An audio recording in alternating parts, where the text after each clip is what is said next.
सीता की ओर ध्यान नहीं गया जनक जी का। सीता ने प्रणाम किया। सुनैना जी ने कहा, नाथ, जानकी आपको प्रणाम कर रही है। और जनक जी की दृष्टि पड़ी सीता पर। तपस्विनी पुत्री,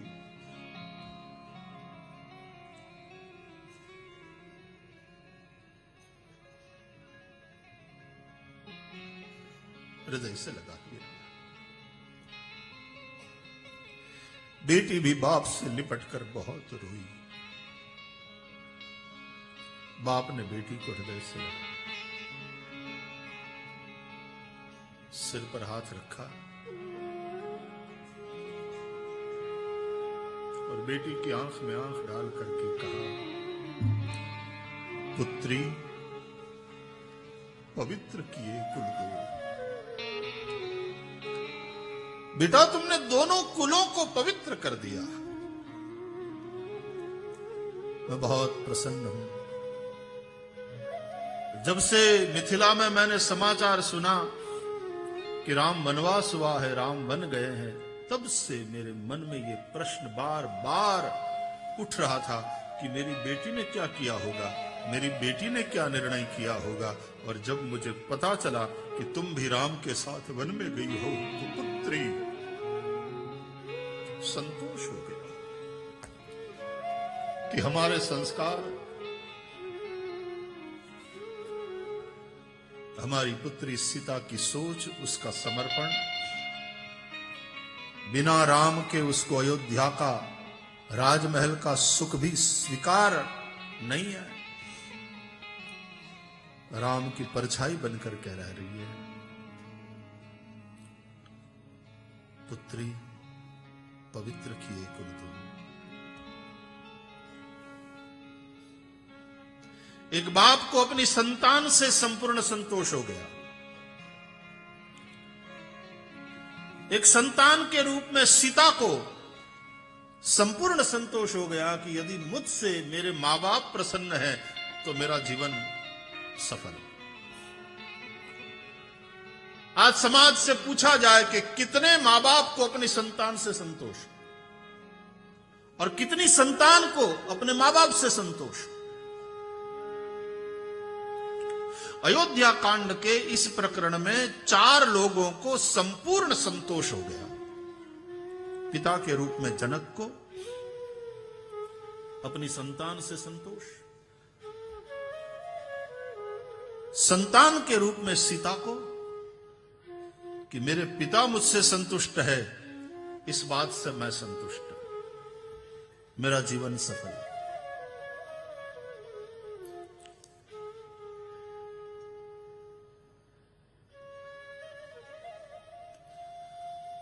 शिविर में सीता के साथ मां बाप की बातें चल रही है। कुछ समय के बाद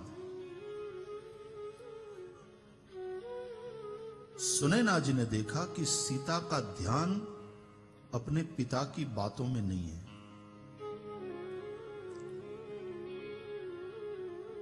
तो कहा, सीते, बेटी, तुम्हारे पिता तुमसे कुछ कह रहे हैं, तुम्हारा ध्यान कहां है?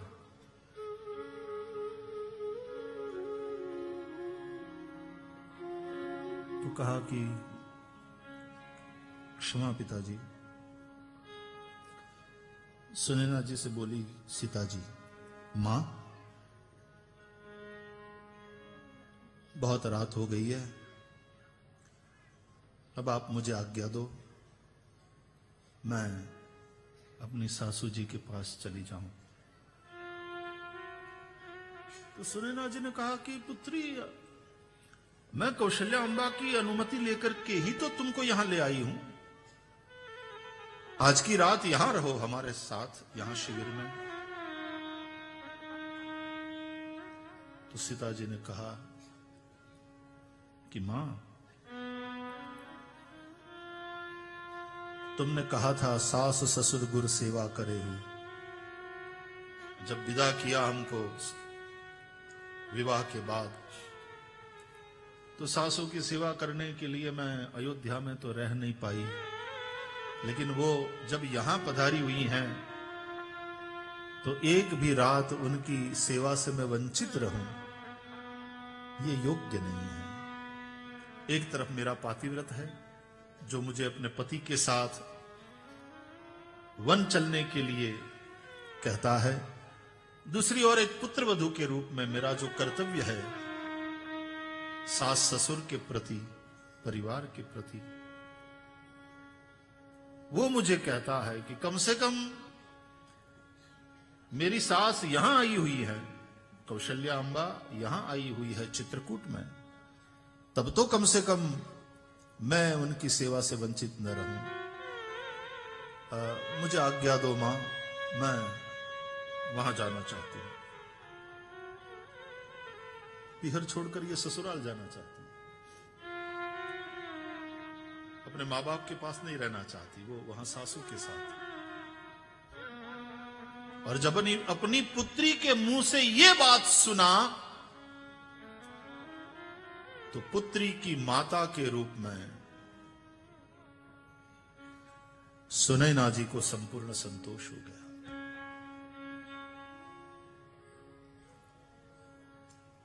मेरे दिए हुए संस्कार को मेरी पुत्री ने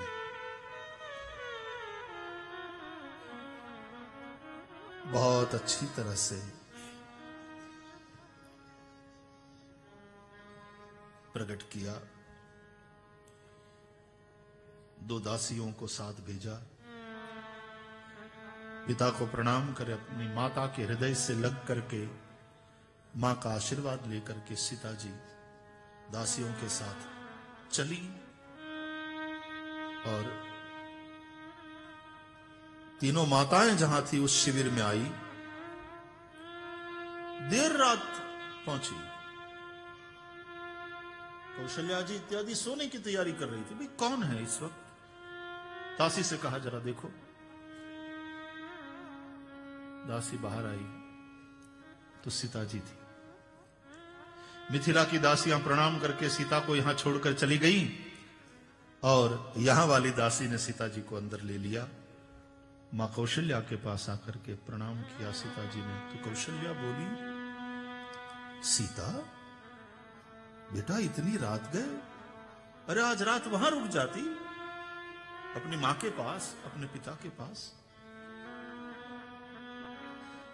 सीता ने कहा कि मां आप लोग यहां आए हो, आप लोगों की सेवा करने के लिए मैं अयोध्या में तो नहीं रह पाई, लेकिन आप यहां आई हो तो यह सेवा का लाभ जो है उसको कैसे छोड़ूं, कहकर के सीता जी बैठ गई और कौशल्या जी के चरण की सेवा करने लगी। तब संसार की एक सासू को अपनी पुत्र वधू से संपूर्ण संतोष हो गया कि पुत्र वधू हो तो ऐसे। संतान के रूप में सीता को संतोष हुआ, पिता के रूप में जनक जी को, माता के रूप में सुनैना को और सासू के रूप में कौशल्या जी को संपूर्ण संतोष हुआ। अपने कर्तव्यों का पालन करो भली भांति। सीता के इस कर्तव्य पालन ने कितने कितने लोगों को संतुष्ट किया है। राम कथा इसीलिए आदर्श जीवन की आचार संहिता है। हमें यह सीखना है रामायण से। अपने स्वार्थों में तो पशु भी जीते हैं यार, धर्म में जियो। धर्म मतलब कर्तव्य। मेरा कर्तव्य मेरे परिवार के प्रति क्या है? एक पत्नी के रूप में मेरा कर्तव्य मेरे पति के प्रति क्या है, मेरी संतान के प्रति क्या है, मेरे सास ससुर के प्रति क्या है। एक पति के रूप में मेरा कर्तव्य पत्नी के प्रति क्या है, संतान के प्रति क्या है, परिवार के प्रति क्या है। एक गुरु के रूप में गुरु का क्या कर्तव्य होता है, शिष्य के रूप में शिष्य का क्या कर्तव्य होता है, स्वामी का क्या कर्तव्य होता है, सेवक का क्या कर्तव्य होता है, भाई का भाई के प्रति क्या कर्तव्य होता है, गुरु का शिष्य के प्रति, शिष्य का गुरु के प्रति क्या कर्तव्य होता है, राम कथा वो सिखाती है। हमारे जीवन को ठीक करने के लिए ये आचार संहिता है, आदर्श जीवन के लिए। अब मुझे जो कहना है, जिसके चलते ये प्रसंग याद आया और उठाया हमने, वो बात साधन सिद्धि राम पद नहीं हूं। सीता जी जब गई तो जनक और सुनैना दोनों की आंख में आंसू थे।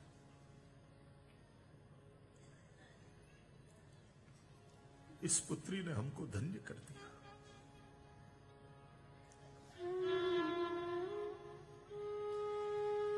देवी, तुमने बहुत अच्छे संस्कार दिए पुत्री को।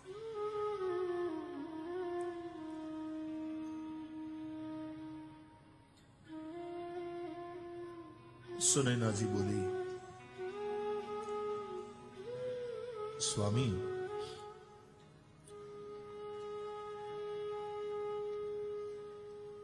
श्री कौशल्या जी ने आपको एक संदेश देने के लिए मुझे कहा है।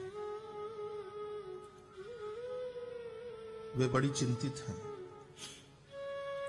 श्री भरत के लिए।